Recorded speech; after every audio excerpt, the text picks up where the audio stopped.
Dr. Frederico Menuti de Aidar Jorge. Ele é neurologista, vai falar sobre apresentações clínicas e o papel do neurologista na pessoa com a ela. Professor Dr. Frederico, ele é médico responsável pelo ambulatório de doenças do neuromotor, do Hospital das Clínicas, Faculdade de Medicina da USP. É professor de neurologia da Faculdade de Medicina de Santo Amaro também. E ele, então, hoje é nosso convidado para nos dar essa aula, que vai nos esclarecer uma porção de coisas aqui. E também depois vai participar da mesa de esclarecimentos, mesa de dúvidas. Obrigado. Eu pego isso aqui. Com a palavra.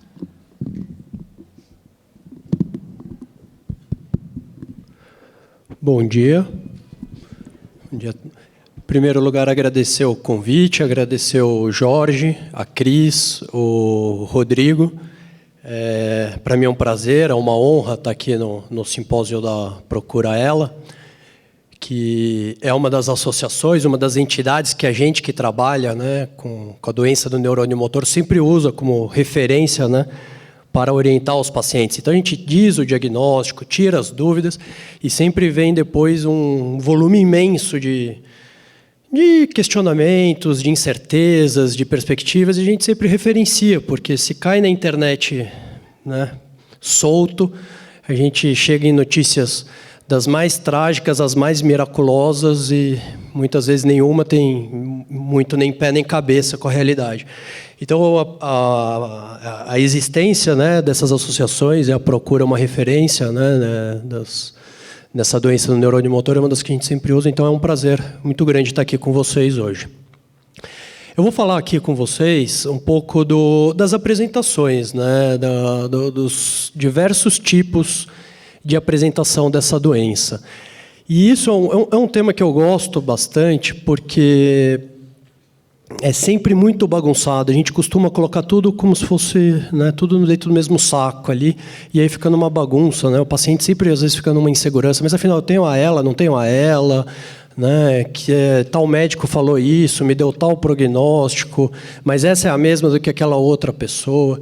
Então, mesmo a gente já tendo avanços aí em diversas áreas, a gente ainda carece de uma consistência maior nessas nomenclaturas, em questões básicas mesmo, né? De como a gente chama, de como a gente lida, para entender, porque cada paciente vai acabar tendo tanto um prognóstico quanto um nível de necessidade, de atenção aí no dia a dia dele. Então, eu vou tentar trazer um pouco para vocês aí as diversas apresentações, e eu acho que intrinsecamente, quando a gente está falando que é uma doença que tem um espectro, né? Não é todos iguais, tem de um tipo de apresentação até o outro extremo de apresentação. Eu acho que um dos principais papéis do neurologista, sendo o médico principal no diagnóstico e na condução, é ter a responsabilidade de conseguir, né, ter a transparência, a segurança, a confiança do paciente para conseguir transmitir isso e a gente evoluir aí ao longo da doença, dessa trajetória aí, da maneira mais honesta aí com o quadro do paciente. Então, para começar falando tá aqui. Então, para começar falando da doença do neurônio motor, eu gosto sempre de apresentar quem é que está doente nessa doença, né? E é essa célula aqui, que é um neurônio, né? Uma célula neurológica, que o grande papel dela é mandar o comando para o músculo, para a fibra muscular fazer a sua contração, né?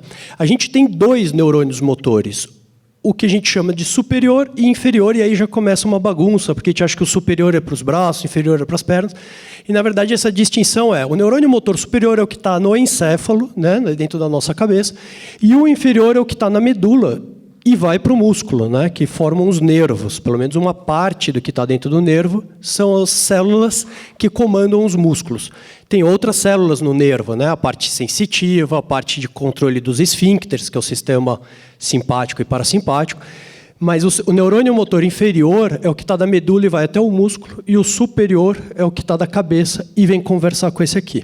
De qualquer maneira, Eu costumo sempre dizer, e quando a gente está principalmente com alunos explicando as doenças, a gente traz um pouco eu gosto muito do olhar de fisiopatologia do que o paciente está apresentando ali, a gente sempre voltar para entender o processo, por que aquela célula está doente, o que está acontecendo ali. E eu sempre costumo dizer que na esclerose lateral amiotrófica, ela é uma doença que ela é genuinamente neurológica, porque a doença está no neurônio. É ele, e tudo que a gente vai ver depois de clínica e de sintomas é pelo desmantelamento dele. Diferente, por exemplo, de um AVC. Né? O AVC, a doença é vascular. Quem paga a conta é o cérebro, porque por acaso aquela isquemia, aquela hemorragia foi no cérebro. Se fosse no coração ia ser um infarto, se fosse no pulmão ia ser um TEP. Então, quando é no cérebro, a gente chama de AVC, mas o processo da fisiopatologia é vascular. Né? O local está sendo. Né? Isso numa situação, por exemplo, de esclerose múltipla, que é uma doença que a fisiopatologia é inflamatória. É o sistema imune que rejeita uma parte do corpo. E na esclerose múltipla, quem está sendo rejeitado é essa bainha aqui que reveste o neurônio. Então, o processo que está acontecendo ali é um processo inflamatório. Aqui na esclerose lateral amiotrófica, não. O processo está dentro do neurônio. É ele que está doente aqui na história. E tudo vem em decorrência disso. E o que é que está acontecendo de doença nesse neurônio? A gente fala que é um processo, né, degenerativo. E o que isso quer dizer na prática? Que o neurônio está morrendo de dentro para fora. E de que maneira que isso acontece? Isso acontece de uma maneira que é o que acontece com todos os neurônios. Eles envelhecem e morrem. Só que a gente tem uma história que a gente chama que é fisiológico. Um senhor de 90 anos precisar de ajuda para sair do carro, a gente aceita como normal. Porque tem um envelhecimento neurológico ali, tem uma deterioração, tem uma dificuldade e vai ter uma ineficiência na parte motora dele. Na parte, às vezes, cognitiva, uns antes, uns depois, na parte de coordenação, em todas as frentes neurológicas. Na doença degenerativa, o que acontece é que há uma discrepância do processo fisiológico.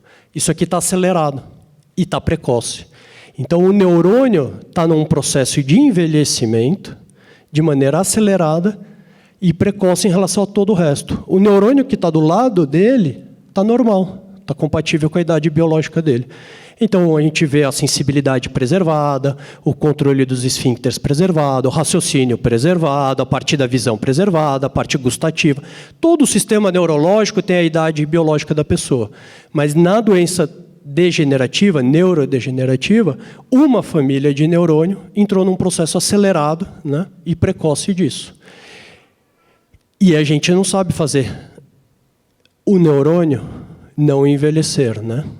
Então, essa é a corrida, né? Como que a gente faz ele durar mais tempo, né? Essa é uma das principais buscas nos estudos, né? Como que eu faço esse neurônio durar mais tempo? Isso é um desafio muito grande, porque vai servir para uma série de disfunções.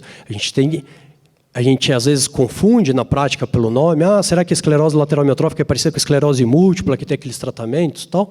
Como eu estava dizendo, se a gente olhar do ponto de vista fisiopatológico, elas não têm nada a ver. Né? A esclerose múltipla é uma doença inflamatória que está rejeitando o sistema de defesa, está rejeitando uma parte, e a esclerose lateral amiotrófica não tem rejeição nenhuma, tem um envelhecimento precoce de uma família de neurônio. Se essa família de neurônio for o neurônio motor, a gente chama de esclerose lateral amiotrófica. Se for o neurônio que está no hipocampo, que é o centro da memória, a gente vai chamar de doença de Alzheimer. Se for o neurônio que está no mesencéfalo, que modula o movimento, a gente vai chamar de Parkinson.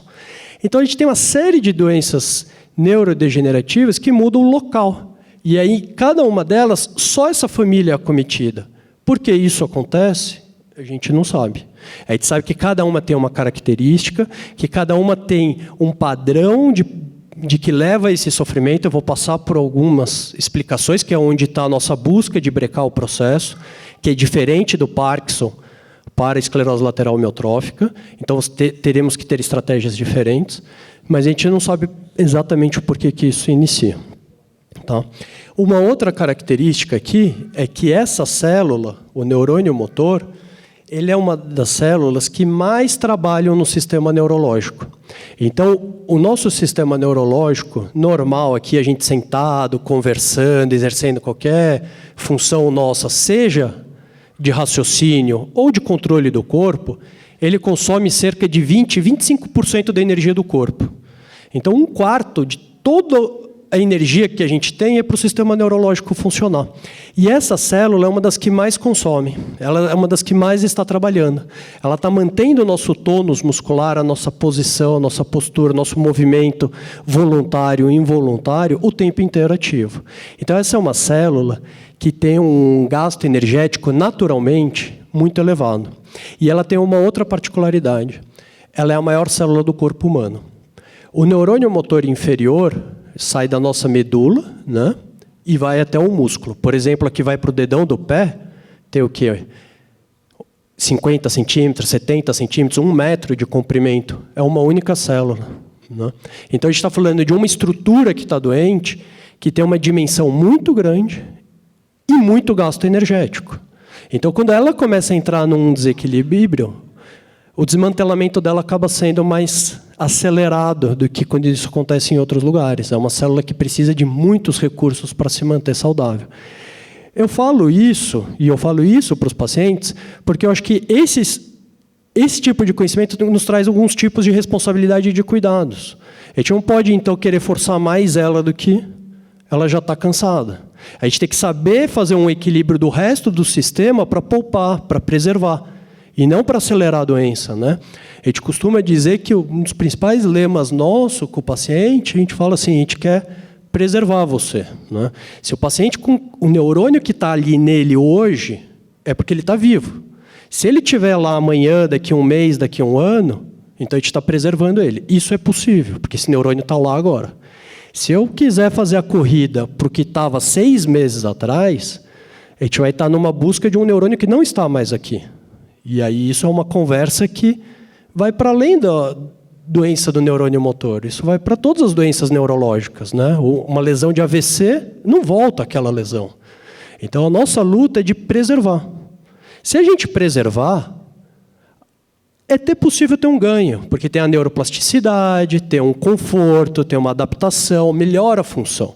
Mas antes a gente tem que conseguir preservar essa função, preservar essa unidade. E não querer recuperar, né, num primeiro momento. Né? Então é uma luta muito dura essa, mas a gente tem que estar todo mundo no mesmo ponto do tabuleiro, porque senão fica um esperando uma coisa, o outro prometendo outra, o outro vendendo outra, e a evolução disso já é com limitações, já é com demandas. Então, para minimizar o sofrimento, melhorar as expectativas, os ganhos, eu acho que é fundamental a gente está todo mundo alinhado com qual é a nossa realidade, onde que a gente está aqui, né? Qual que é aquela necessidade do paciente.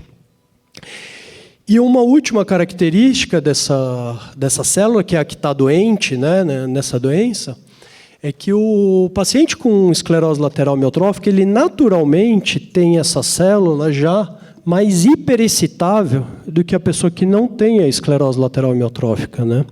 A gente tem dados disso, tanto em culturas de células, quanto de estimulação craniana transmagnética, que essa célula já trabalha com maior número de disparos, né?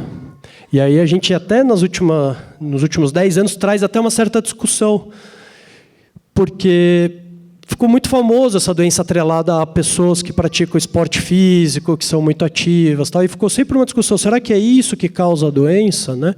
E hoje a gente tende a entender que, na verdade, não é a atividade física que causou, esse perfil do paciente que causou, e sim que essa pessoa estava lá. Né? Então, ele naturalmente é uma pessoa que é hiperativa, né, que é super disposta, que aguenta, né, que tem aquele perfil de que tem que fazer tal coisa, e aí surge uma dificuldade, ele se adapta e consegue, se encontra o paciente, você pergunta como ele está, é lógico que ele está passando por uma dificuldade, mas ele fala, eu estou bem. Né? Você fala de trazer algum tipo de suporte, de apoio, ele fala, não, mas eu consigo fazer, eu não quero deixar de fazer isso. Né? É um perfil de uma coisa que a gente sempre fica admirado de olhar, da força do paciente, da perseverança, mas talvez tenha até uma característica mesmo biológica disso, né? De ter um perfil de um padrão neuronal, de maior ativação, de maior participação aí de algumas áreas, tanto motoras quanto pré-motoras, de atitude, de ativação neurológica.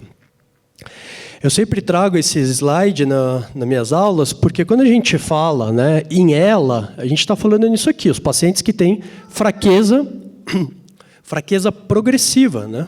Pode começar pelos pés, pelos braços, pela fala, cada um tem um local que começa, mas a gente chama todos eles de ela, né? Eu acho, até chamar de ela, como eu disse no começo, que a gente ainda não avançou muito, não tem muito sólido essas questões de nomenclatura e de definir, e eu acho isso bem importante.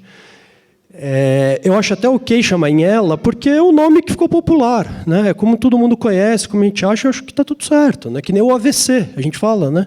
Todo mundo sabe o que é o AVC, né? A lesão vascular do cérebro. Se a gente quiser ser chato, técnico, a gente tinha que falar AVE, né? Que não é só o cérebro, pode ser uma parte que a gente chama de encéfalo. Então eu acho ok chamar de AVC, porque como todo mundo conhece, está o combinado. Mas quando a gente fala em esclerose lateral amiotrófica, que é da onde vem a sigla ELA, a gente vai estar implicando em dizer que aquele paciente tem tanto o neurônio motor que está no cérebro, quanto o que está na medula, cometido em mais de 2 regiões. E aí isso não é o que todos os pacientes têm. Então, se eu falar para todos os pacientes que eles têm esclerose lateral amiotrófica, eu posso estar fazendo um erro técnico ali nisso. A gente pode ignorar isso também e dizer, não, vamos chamar todo mundo disso, mesmo que tecnicamente tal, podemos. Mas a questão é que cada um vai evoluir de um jeito, cada um vai precisar de um tipo de necessidade. Um vai precisar de uma atenção de fono, nutricionista, fisiorrespiratória, o outro vai estar precisando de terapeuta ocupacional, né, fisioterapia motora. São cenários, são circunstâncias. Quando que eu vou começar a discutir uma alimentação suplementar, uma mudança de consistência, diretrizes de vida, uma série de contextos, cada um está num lugar nisso, né? Assim como qualquer pessoa que também não tenha doença, né? O final é o mesmo para todos nós. Então, a gente saber colocar onde está cada um tem uma importância para conduzir isso, né? Então, quando a gente coloca um prisma nessa tal de ela, a gente vai ver que cada um tem uma característica específica, né? Alguns vão predominar o neurônio que está na medula, outros que é a atrofia, que é a fasciculação, que te vê mais no homem do que na mulher. Outros vão predominar o neurônio que está lá no cérebro, que é mais espasticidade, menos atrofia, os reflexos exaltados, que a gente vê mais nas mulheres acontecendo. As mulheres têm menos atrofia do que os homens, por exemplo. Mas elas têm mais espasticidade, o músculo fica mais duro, mais enrijecido, então elas têm mais dor por isso. Né, por conta de... Então, cada um vai precisar de um tipo de cuidado e de orientação. Então, eu gosto que a gente saiba que não é... Né, é óbvio que cada um é um em qualquer doença, mas aqui, não é nem, aqui são até locais diferentes. Um é na medula e outro é no cérebro. Um é na perna, o outro é no braço, o outro é na fala, o outro é na respiração. Não é só que cada um é diferente, é até o local do que está acontecendo. Né? Então, o neurônio... como família, ele é o mesmo em todas. Né? Por isso que eu gosto sempre de usar o termo de doença do neurônio motor, porque é a doença que esse neurônio está fraco. Agora, qual dele está fraco, a gente vai ter um espectro aqui, e é a responsabilidade, né, no atendimento, a gente saber discriminar, né, quem é quem, em que fase. Às vezes a gente acha que o paciente tem um padrão que a gente chama, por exemplo, do flail arm, que pega mais os braços, né, bilateral, proximal e distal, que pega muito mais homem do que mulher. Mas isso a gente viu, mas às vezes em 6 meses, 1 ano, na verdade, ele tinha uma forma clássica da doença, né? Que é essa aqui. Então, num primeiro momento, aparecia uma coisa. Então, essa continuidade, né, é o que a gente precisa estabelecer. Né? Hoje, a gente tem uma necessidade de já ter todas as certezas num bate-pronto, né? Muitas vezes, em consultório, se o paciente não sai já com o diagnóstico certo no primeiro momento, ele não volta mais. Né? Ele quer ter a certeza, ter o nome, o tratamento. E, às vezes, a gente precisa do tempo para dar essa segurança, para a gente não estar incorrendo num risco, principalmente numa doença dessa magnitude, né? Que o paciente tem uma série de cuidados, de provisões, de medidas, de estruturação, né? Que impacta uma série de condições dele, da família, de todo ao redor do que está acontecendo. Então, a gente tem que tomar muito cuidado, né? Senão a gente vai ficar brincando de aposta. Né? Eu acho isso, Pode ser que eu acerte mais, erre menos, mas a gente está falando daquele indivíduo. Então, eu gosto de ser cauteloso nessa hora, porque para aquele indivíduo é 100%. Né? No total, eu posso falar, errei de 100, errei tanto. Mas aquele ficou vivendo, achando uma coisa e ele nem tem. Imagina isso. Né? Ou, ao contrário, você privou ele de saber uma coisa que estava lá. Então, até isso do papel do neuro no cuidar né, durante o tratamento, para mim o mais importante eu acho que é a gente ter essa transparência, né? Quando a gente sabe, quando a gente não sabe, quando a gente tem dúvida de quando a gente precisa, e estabelecer a confiança, né? Porque esse processo vai demandar isso, né? Indicar uma gastrostomia, como assim você indica um dispositivo se o paciente não tem plena confiança, né, que isso é necessário, mesmo que ele esteja comendo, né? Pô, mas eu estou comendo, né? Não, mas eu sei, mas é importante por segurança, por momento, né? Por todo o impacto que a parte nutricional pode acelerar na doença, no sofrimento da pessoa desidratada. A gente vai discutir drogas, medicamentos novos, mas a gente nunca pode esquecer do feijão com arroz, né? Do básico, né? Bem hidratado, né? Bem nutrido, com energia, que é a parte calórica. Então, às vezes, a gente quer discutir a droga mais nova, mais moderna, e o paciente está lá, num processo de desidratação, num processo, né, de déficit calórico. O neurônio, que já gasta muita energia o tempo inteiro, ele está vivendo já num estresse independente de qualquer coisa. Antes de eu discutir a droga, a molécula, ele está lá já desidratado, sem caloria necessária, né? Então, como introdução, né, a doença do neurônio motor, ela é rara, mas ela não é tão rara assim, né? Ela é a terceira doença neurodegenerativa mais comum. Ela está atrás, em número de frequência, somente do Alzheimer e do Parkinson. Ela é a terceira mais prevalente.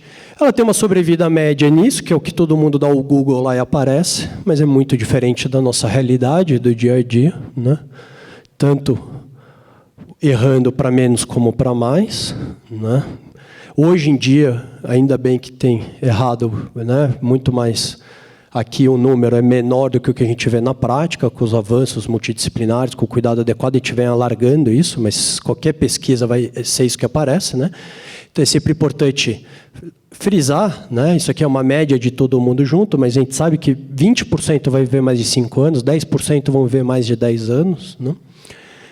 A gente tem um prognóstico que é tido como o mais difícil, né, que é o de início bulbar. E isso não é...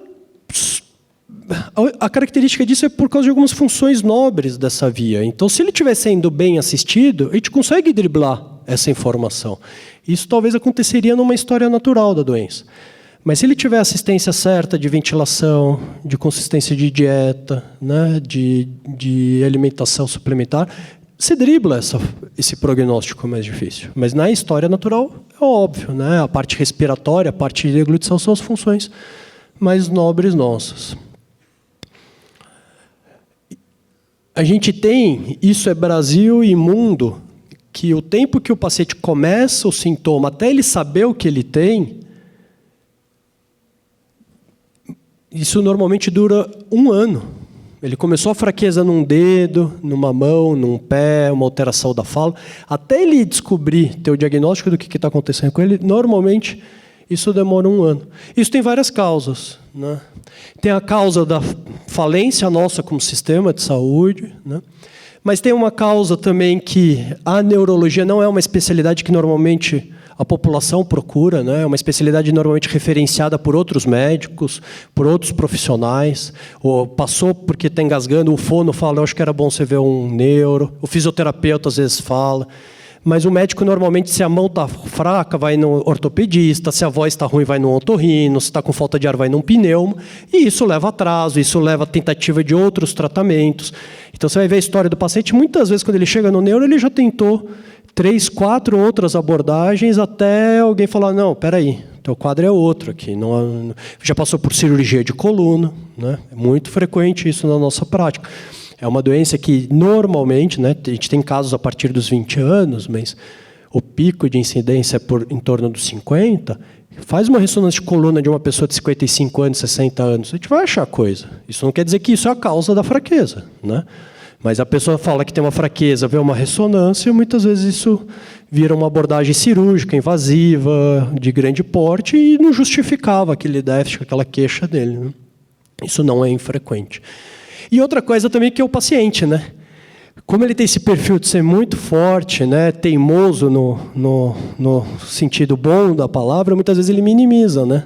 Ele está lá com aquela mão um pouco mais fraca, ele guarda a mão, ele usa a outra. E aí fala, mas e aí, tá quanto? Não, tá tudo bem. Então, estou aqui, foi isso aqui, tá assim. Eu torci o pé, foi outra coisa. E ele segue a vida dele. Então, o paciente também, muitas vezes, ele tem essa resiliência, essa perseverança dele, que é muito bom como atitude, mas muitas vezes, para a gente sentir os sintomas, sentir a necessidade, muitas vezes ele atropela isso. Isso é uma coisa que a gente sempre coloca para os residentes, né?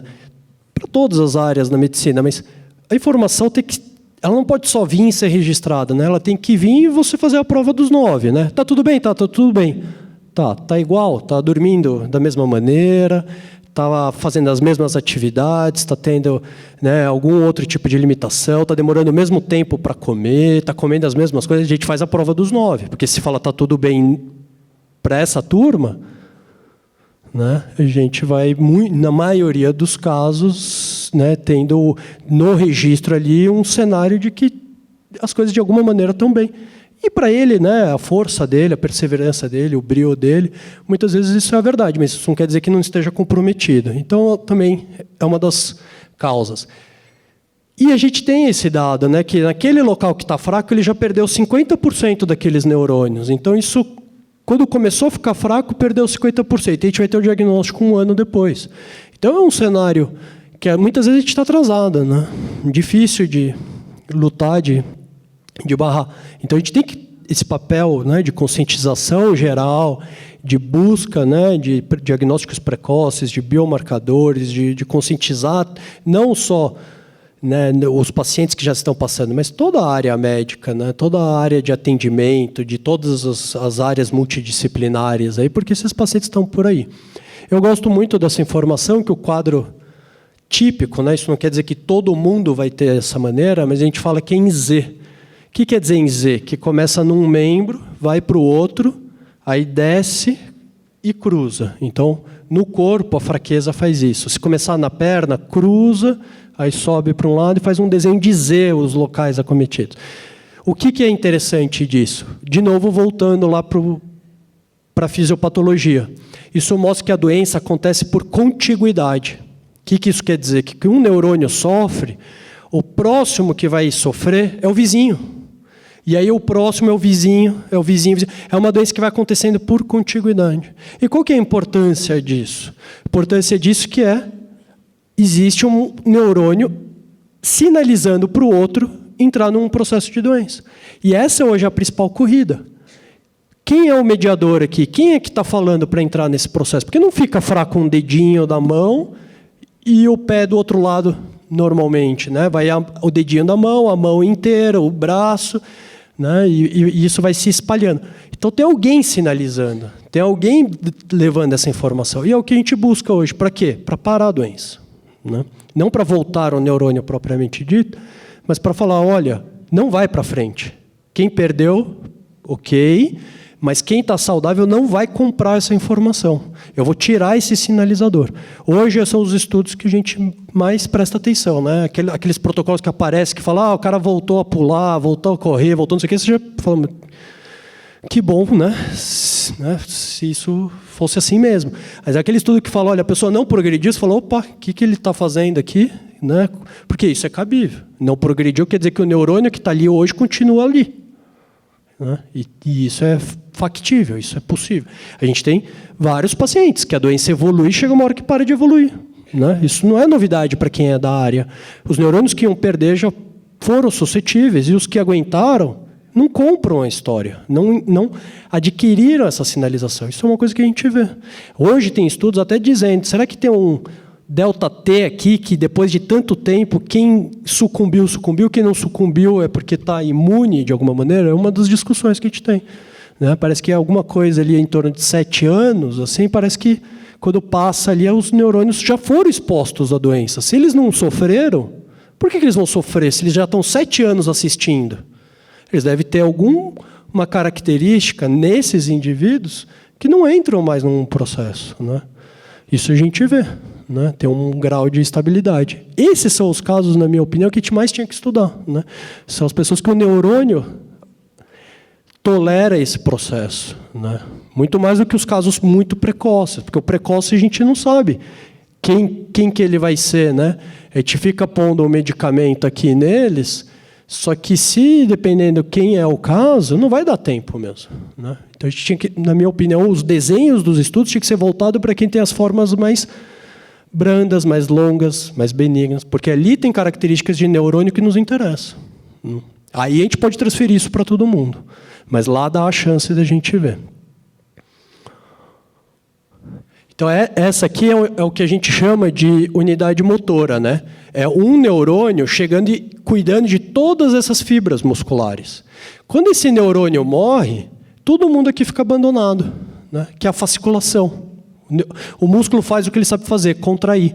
Só que ele contrai de maneira desorganizada e não eficiente. Então, fica aquela fibrinha contraindo aqui, ali, e não tem um movimento, mas fica contraindo. É porque ele foi abandonado. O neurônio do lado, ele consegue adotar essa turma, cuidar deles. Mas qual que é o problema? Que o neurônio do lado é o próximo a sofrer. Então, por isso que a gente tem que saber o balanço energético, o estímulo adequado de movimento, estímulo de neuroplasticidade, de oxigenação, de todas as frentes, para o neurônio do lado não sucumbir. Porque ele consegue fazer a parte dele e uma boa parte do outro. Mas ele não pode comprar essa informação, né? Esses dados eles são já bem batidos, né? As incidências, o pico. O pico de incidência em livros ainda está isso, mas a gente vem assistindo um pico de incidência mais precoce e a gente vai assistindo um ganho de sobrevida ao mesmo tempo na doença. É importante frisar aqui que uma minoria só que tem um padrão genético, né? Que tem um padrão hereditário da doença, a imensa maioria não tem um gene que está causando ali, né? É um processo próprio daquele indivíduo, né? De um erro do que acontece na saúde, na maturação ali, e ele entra nessa cascata aí que a gente chama de, no termo técnico é apoptose, né? A morte da célula, né? Ela entra nesse processo, mas não é por um gene específico, né? A parte de genes, ela é interessante porque a gente consegue estudar um pouco melhor. A gente tem um vilão ali, né, fotografado, a gente sabe quem é ele, a gente sabe o que ele faz na célula, então a gente consegue explorar mais. Mas isso não quer dizer que a gente vai conseguir transpor isso para todos, já que isso é a minoria. Mas isso nos permite aumentar os estudos, né? Então a gente tem uma forma aqui, que é a forma que a gente tem nos estudos de laboratório, que é o SOD1. A gente tem uma forma que é muito frequente na Europa, então ficou muito popularizado pelas questões mesmo socioeconômicas do mundo, como é regido. No Japão não tem essa, cromossomo 9. Mas na Europa tem, então todo mundo escuta, tal, e não quer dizer que vai ter em todos os lugares. E no Brasil tem uma que só tem no Brasil, não tem em nenhum outro lugar do mundo, que é uma forma que chama VAPB, né? Ela tem apresentações singulares ali, diferente das outras, né? E só existe no Brasil essa forma. Então, na parte genética aqui, tanto pelos adventos de novas terapias, né, quanto do entendimento do modelo, da doença, testar medicamentos, isso nos traz muito recurso de pesquisa. Mas lembrando, isso ainda é a minoria, né, isso tem uma particularidade, então não quer dizer que eu mexendo aqui, isso vai valer para todos, mas são dados, são riquezas para a gente estudar. Então, a gente diz que a ELA não deve ser considerada uma entidade nosológica única, mas sim um diagnóstico clínico para diversas cascatas que estão levando à morte desse neurônio. E que cascatas são essas? A gente tem o aumento da excitabilidade. Esse neurônio está trabalhando mais do que ele deveria, então ele se desgasta mais. E aqui, por exemplo, é onde age o riluzol.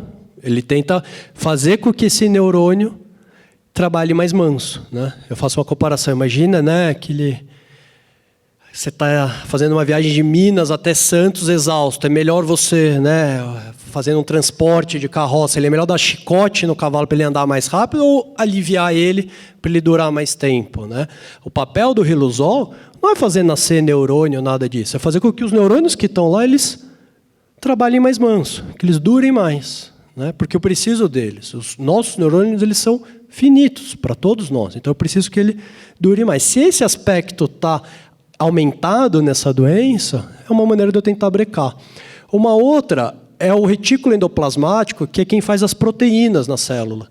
E as células degenerativas, a gente tem uma assinatura. Elas fazem proteínas do quê? Mal formadas. E qual que é o ponto disso? Vira lixo dentro do neurônio. Ele está acumulando um monte de emaranhados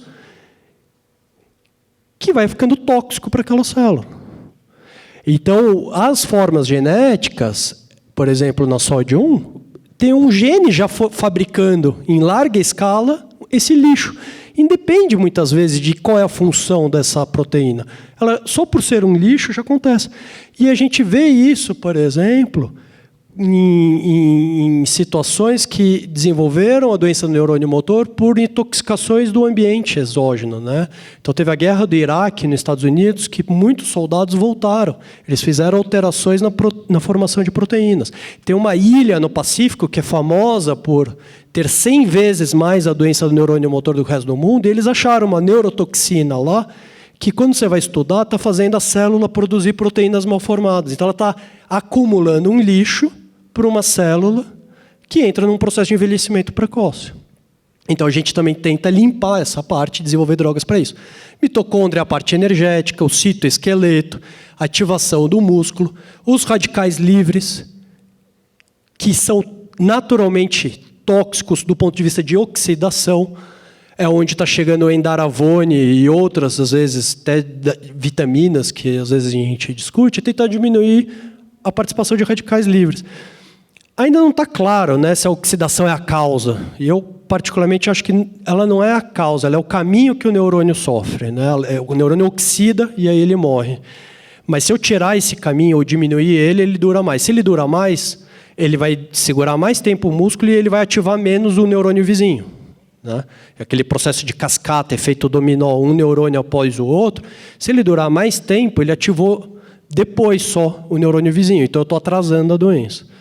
Mas ainda tem muita coisa para ser elucidado disso. Mas tudo isso já está mapeado. E essa é a corrida, né? Eu consigo fazer ela trabalhar menos, limpar o radical, melhorar a estrutura do esqueleto, a parte energética, a sinapse, né? Então, vários modelos. A gente não sabe por que isso começou. Isso ainda é uma grande incógnita na medicina, né? Então, aqui está um corte do nosso cérebro. Se fosse feito aqui em mim, seria cortar eu na metade aqui, de orelha a orelha aqui, e tirar a parte da frente e vocês olharem, né? Então, o neurônio motor superior é o que sai aqui de cima. Então, a gente tem uma tiara aqui. O lado direito cuida do lado esquerdo do corpo, e o lado esquerdo cuida do lado direito do corpo, informação já bem clássica. Mas esse é o primeiro neurônio motor, ele desce, aí ele conversa com o segundo que está na medula, aqui é o corte da medula, que vai até o músculo, né? E por que a doença chama esclerose lateral amiotrófica, né? E por que eu falei que a gente tem que tomar cuidado de falar que todos os pacientes têm isso? Porque o próprio nome está dizendo. O que é esclerose lateral? A medula aqui, quando você vê na lâmina, né, em estudos de autópsia dos pacientes, eles têm uma perda dessa parte lateral. Então, isso foi chamado de esclerose lateral, né? Isso, eu estou em 1860, lá na França, um neurologista, que é tido como o pai da neurologia, que foi o que descreveu essa doença, né, Charcot, ele estudando os pacientes com essas doenças, ele viu que tinha uma esclerose na parte lateral. Quem que é a parte lateral da medula? É esse neurônio aqui de cima, que ele é muito comprido. É o prolongamento dele. Ele desce aqui na parte lateral. Então, a doença chama esclerose lateral, é a mesma coisa que eu falar neurônio motor superior acometido. E a amiotrófica é o neurônio motor inferior, é o que vai para o músculo e faz atrofia do músculo. Então, quando eu falo que a pessoa tem esclerose lateral amiotrófica, eu estou automaticamente dizendo neurônio motor superior e inferior em diversas regiões. Isso não são todos os pacientes. Tem paciente que só tem esse aqui, que a gente chama de amiotrofia muscular progressiva, é uma variante. Ou só tem esse aqui, esclerose lateral primária, né? Ou só tem esses numa região, fleio arm, né? Ou só num dimídio. Então, há muitos processos e muitos fenótipos acontecendo. A gente precisa tentar distinguir eles. Eles estão todos... A gente entende, né, hoje a neurologia, o século XX ficou mapeando o cérebro, a área da visão, coordenação, o lado direito cuida do lado esquerdo e vice-versa. Hoje a nossa discussão é os circuitos, né, as conexões. E o estudo da doença neuromotor foi muito rico para esse compreendimento. Por quê? Porque a gente entende que o músculo em si ele não está doente nessa doença. O músculo ele é a vítima. Ele foi abandonado, né? Ele foi abandonado pelo neurônio que deveria estar chegando nele. Ele em si não está doente. Então quem eu tenho que cuidar aqui é o neurônio. Não adianta eu querer só forçar o músculo. Ele está abandonado. Se eu sei que está todo mundo conectado, o que acontece a hora que eu tiro esse neurônio? Esse aqui morre, ele sofre. Ou seja, para esse ser saudável, ele depende do outro. Então, espera aí. Para o lado ruim da notícia, se eu tiro esse que não tem nada a ver vai sofrer. Mas eu posso tentar buscar isso para o lado bom. Então, espera aí, eu preciso tentar ativar essa turma para eles continuarem aí. A gente tem um conceito hoje que os neurônios só são saudáveis se eles estiverem conectados, se eles estiverem participando de circuitos. Então, a gente tem que saber estimular eles. Eu acho que eu acabei me alongando muito nessa parte introdutória, eu vou passar de maneira objetiva aqui alguns fenótipos aí.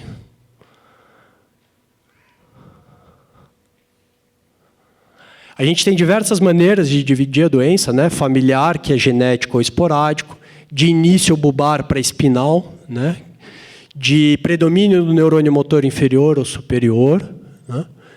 Então a gente tem uma miscelânea de acometimento do que pode acontecer, e a gente tem outras coisas para além, por exemplo, alterações cognitivas e comportamentais, que é uma coisa que a gente vem discutindo há mais pouco tempo, né? Qual é o desdobramento disso, ou de alguns, porque alguns têm mais labilidade emocional, mais alteração, e outros têm menos, né? E a gente já tem alguns grupos que a gente sabe que vai estar mais predisposto e outros que vão estar menos predisposto. Aqui são critérios diagnósticos, são questões mais técnicas que a gente foi evoluindo aqui, para ter mais certeza daquilo que eu falei lá no começo, né? Aquele paciente tem a doença mesmo, aquela notícia que a gente deu no começo, no final ele tem. Antigamente, pelo critério que a gente usava de El-Escorial, de 163 pessoas que a gente falava que tinha a doença, a gente acertava. Só que tinha um monte de pessoas que a gente falava que não tinha, e depois você ia ver lá na frente, e eles eram. Então, a evolução dos estudos mostrou que agora, quem a gente achava que não era, é uma fração muito pouca, né? A gente está aumentando a certeza, né? A sensibilidade do que a gente está dizendo, que é importante no desfecho do caso. Então, aqui só algumas variantes. A gente tem só do neurônio motor superior, a gente tem uma que só pega uma parte, um lado do corpo do indivíduo, isso acomete mais mulher do que homem. Então, aqui, ó, o giro pré-central magrinho de um lado e gordinho do outro. Essa pessoa desenvolveu a doença só de um lado, né? Tudo magrinho aqui de um lado e gordinho do outro. Esse aqui está atrofiando, degenerando por essa forma, né? E uma forma clássica aqui, a gente tem o acometimento dos dois lados, que é o que a gente vê na maioria dos pacientes, né? A gente tem um padrão que pega mais a parte muscular, mais a parte dos braços. E aí temos diagnósticos diferenciais, a gente tem doenças da medula que levam ao sofrimento, e aí a gente tem que saber identificar, porque esse paciente aqui não é uma doença degenerativa, é uma doença que tem alguma coisa fazendo o sofrimento nesses neurônios. Essa aqui é uma doença de Hirayama, né? Uma doença que pega homens jovens, na época do estirão, não alonga adequadamente e leva a um sofrimento da medula dele.